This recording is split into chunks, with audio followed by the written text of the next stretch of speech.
연구소 강신철 교수와 함께합니다. 교수님 어서 오십시오. 예, 안녕하세요. 고금리로 인한 은행들의 이 소위 이자 잔치에 대한 이 서민들의 비판의 목소리가 높습니다. 그런데 최근 윤 대통령이 은행은 공공재이다. 은행의 사회적 역할을 강조했습니다. 오늘 이 은행의 공공성에 대해서 교수님께 이야기를 들어볼까 하는데요. 은행이 최근에 역대급 실적을 올렸다고 해요. 이게 어느 정도인 건가요? 그 KB은행 그리고 국민은행, 신한, 하나, 우리 등 그 4대 금융지주가 지난 한 해 동안 벌어들인 이자 이익이 40조 원에 육박합니다. 와, 어마어마하죠. 네, 그러네요. 급격한 그 기준금리 인상덕을 톡톡히 본 것이죠. 그러니까 한국은행은 지난해만 4차례의 기준금리를 인상을 했고요. 전부 합쳐 보면은 작은 것까지 합쳐 7차례나 기준금리를 했습니다. 예. 그러니까 4대 금융지주 회사의 지난해 전체 단기 순이익은 16조 원 가까이 됐고요. 재작년에 이제 14조 5천억 원의 순이익을 낸 거에 이어서 2년 동안 연속 지금 이자 잔치를 지금 하고 있는 거죠.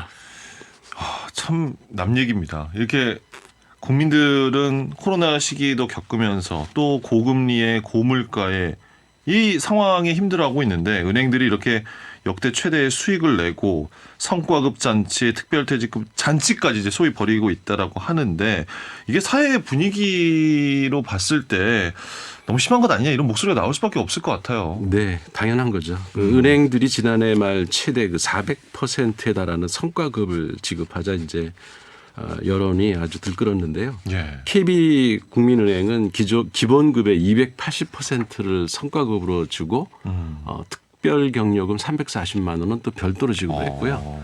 신한은행은 기본급의 360% 그리고 NH농협은행도 기본급의 400%를 성과급으로 지급을 했습니다. 네. 그러니까 영업 실적이 안 좋아서 상여금은 생각하지도 못하는 일반 기업에 다니는 사람들이 볼 때는 위화감을 느낄 수밖에 없겠죠. 게다가 지난해 말부터 본격화된 그 시중은행의 희망퇴직 과정에서 직원들이 특별퇴직금에 법정퇴직금까지 합쳐서 최소 6억에서 7억 원 정도의 퇴직금을 받은 것으로 나타났습니다. 그렇습니까? 전 30년 근무했는데 1억 받은 건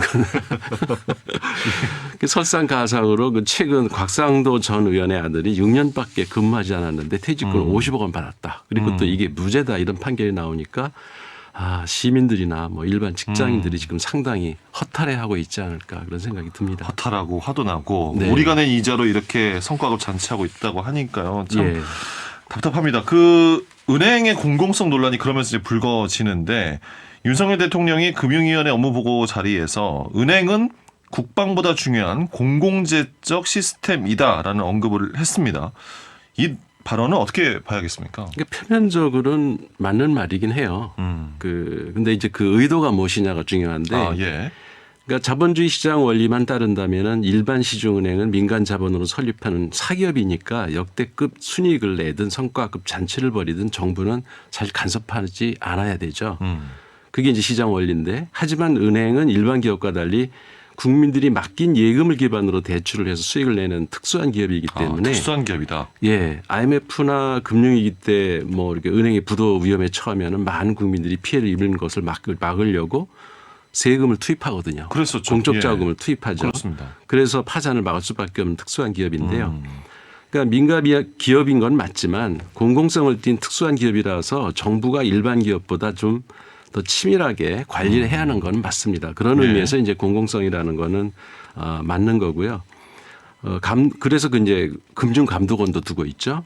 예. 그렇죠. 결론적으로 은행은 공공재적 성격이 강한 특수한 형태의 기업이라는 데는 이견이 있을 수 없다는 말이고요. 하지만 정부가 민간은행의 금리를 올려라 내려라 지시를 하고 은행장 그 인사에 개입하는 것은 잘못된 거죠. 네.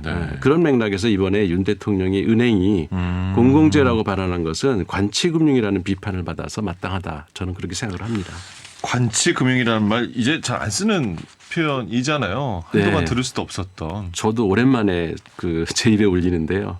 제가 40년 전에 금융기관에서 근무한 적이 있거든요. 한 4년 그렇죠. 동안. 예. 그때는 이 관치금융이라는 말이 흔히 그 신문에 등장을 했었습니다. 예. 그러니까 80년대만 해도 정부가 은행 인사에 공공연하게 개입을 하고 정부 관료들 그 친인척이 운영하는 회사에 신용 상태가 안 좋은데도 거기에다가 거액의 자금을 대출해 두도록 압력을 놓고 이런 못된 관행이 있었던 적이 있었습니다.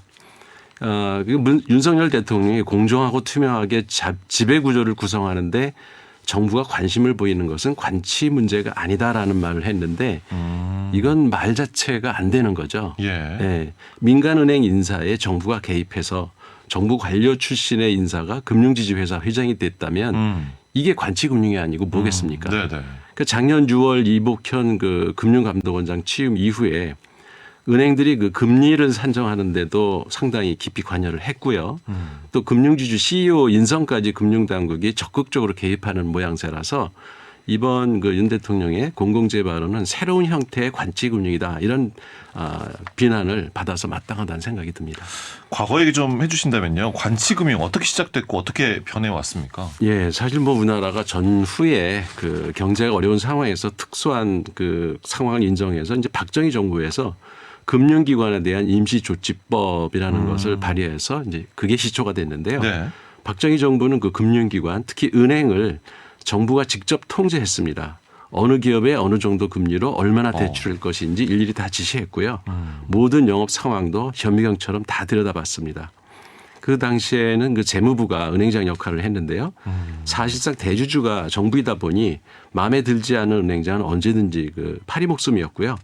예, 인사 개입이라고 할 것도 없이 그냥 그게 당연한 일이다 이렇게 다들 생각을 했었어요.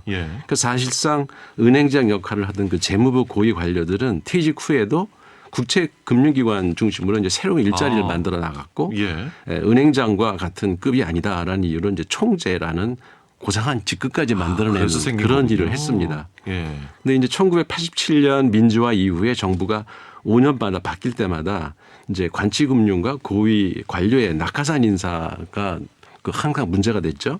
그러다가 이제 김대중 정부 시절인 2000년 3월 당시에 희한하게도 야당이던 그 한나라당이 총선 공약으로 관치금융 청산 특별법을 공약으로 내세웠어요.